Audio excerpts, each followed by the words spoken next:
I'm speaking with Colonel Irving P. Crick. Hello. Hello. And he is one of the weathermen.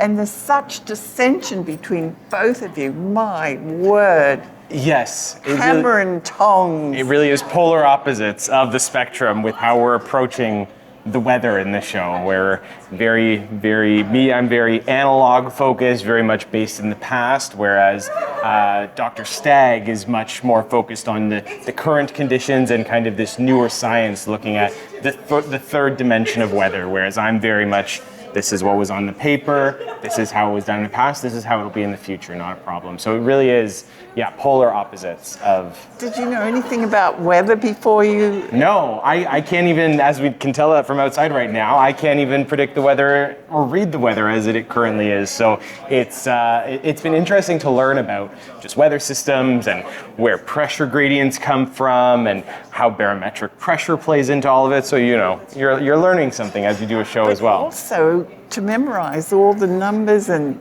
everything that's happening. Yeah, it's a lot of figuring out how to sound technically accurate while also learning it as you go, because these are people in the show, they're historic figures that are at the top of their game, that are experts in their field, and we need to be able to channel that as we bring the show to the stage for this audience. We need the audience to believe that we are at the top of our game, that we know everything about weather, and that whatever we say is accurate, and we want them to believe that either side could be right. So it really is, it's tricky for me convincing the audience that I'm right when, it's history, so that I'm kind of wrong, but it's trying to build that tension of will they, won't they, which side will you choose? So did you know much about this before you took the role, about the whole story? No, I mean, I knew about D-Day, as most of us do. We know kind of how that played into it, but I think that's what's kind of charming about this play and this story is that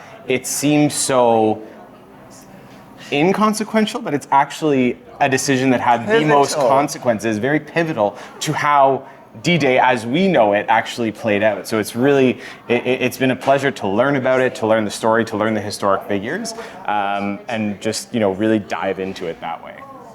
Yes, so introduce yourself. Yes, hello. My name is Giansante. I play Colonel Irving P. Crick, the celebrity American weatherman in Pressure here at the Ottawa Little Theatre. Yes, and I don't think I'd ask your advice for the weather. No, I wouldn't ask my own advice for the weather because it's probably wrong.